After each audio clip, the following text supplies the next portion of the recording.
नाना नाना समाधान काय रे एवढा धापा टाकत का आलायस?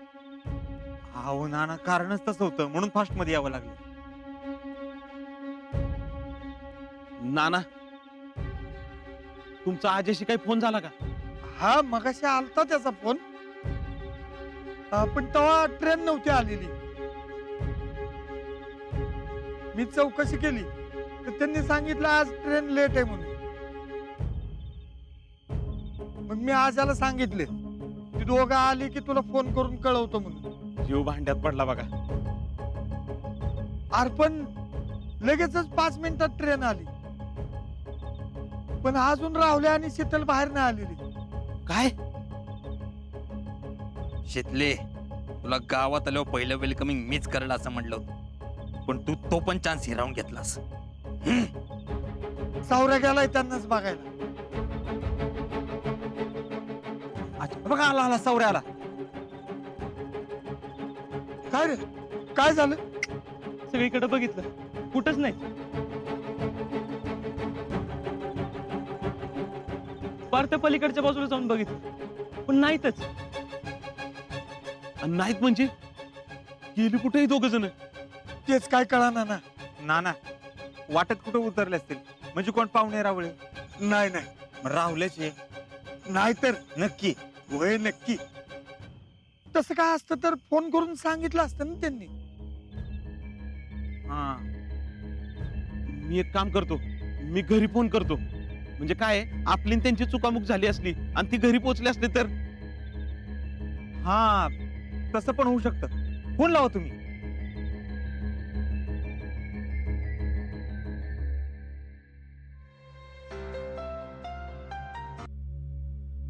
हॅलो, हा पप्पा बोला की.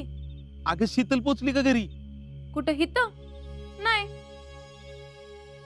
अहो आता तुम्हीच तर गेलेत की तिला तिकडे घ्यायला. अगं इथं पण ट्रेन मधनं उतरली नाही. त्यांचा काय फोन बी लागाना झालाय. आता काय करावं काय सुचना झालंय बघ. अर होय काय? अहो अजिंक्यांना माहिती असतं की काहीतरी. अगं त्याचं तरी कुठं कालपासून बोलणं झालंय त्यांच्याशी. बर ती घरला आली तर मी फोन करते तुम्हाला तसा. आणि पप्पा तुम्ही कधी येताय घरी? अगं आम्ही इथं थांबतो, जरा इथं काय माहिती मिळते का बघतो आणि मग येतो. बर.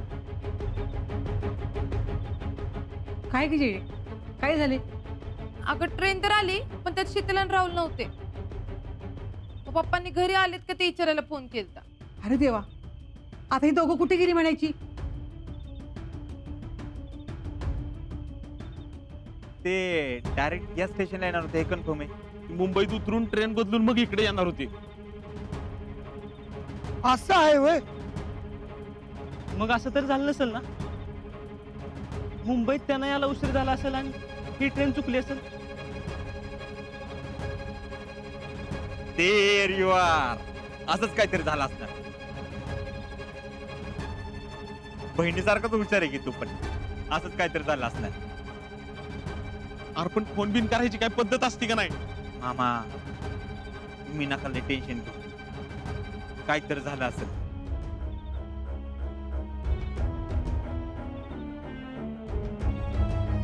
म्हणजे फोनला काहीतरी झालं असेल.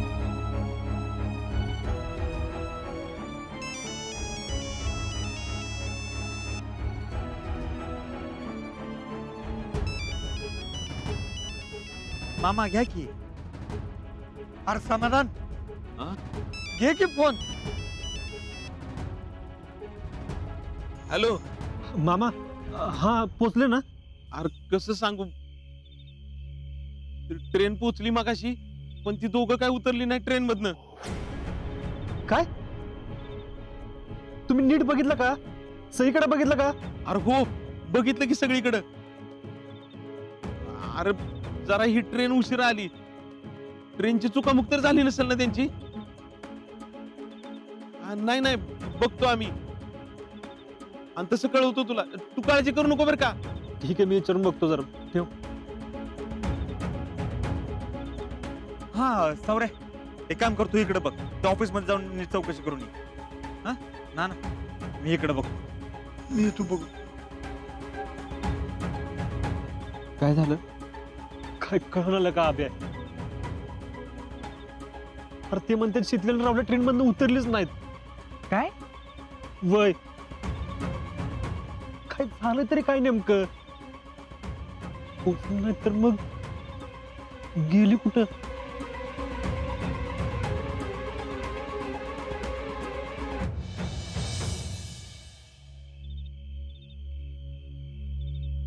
अजिंक्य,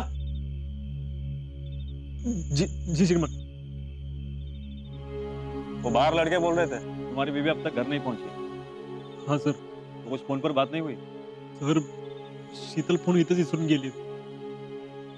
पण राहुलचा अजून फोन लागना. ते का पोहोचलं नाही ते अजून नाही माहित पडलं सर. कुठं काय झालं काय नाही काहीच कळायला मार्ग नाही. बरं शोधायचं तर कुठं शोधायचं? रिलॅक्स, शांत हो. मी रेल्वे पोलिसांशी कॉन्टॅक्ट केला. ते सांगतो म्हणाले. राम राम श्रीमान. राम राम. अरे अभय, काही कळालं का? हा श्रीमान, ते दोघं त्याच ट्रेननं निघालेत. मी टीसीशी बोललो. इथनं तर निघालेत की. तर पोचलं नाही तर मी गेले कुठं? आता काहीच कळणं झालंय. डोकं फुटायची वेळ आली. अजिंक्य, सुनो मेरी बात. मी स्वतः रेल्वे पोलिसांशी बोललोय आणि ते मधल्या प्रत्येक ठिकाणी सीसीटीव्ही कॅमेरा चेक करतो म्हणाले. आणि एक गोष्ट लक्षात ठेव, जसा प्रत्येक फौजी आपल्या देशासाठी झटत असतो ना, तसा आपला देशही प्रत्येक फौजीची काळजी घेतो. आर्मी ही खूप मोठी फॅमिली आहे अजिंक्य, आणि आपण आपल्या फॅमिलीसाठी काय करू शकतो ना, हे मी तुला सांगायची गरज नाहीये.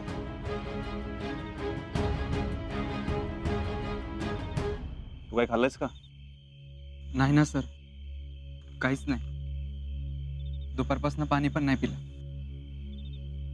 जा, पाणी घेऊन ये जा. जी श्रीमान.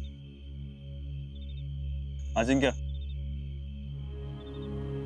रिलॅक्स हो. आत्ता फक्त कॉन्टॅक्ट होत नाही. एवढाच मुद्दा आहे. बाकी ते सुखरूप असतील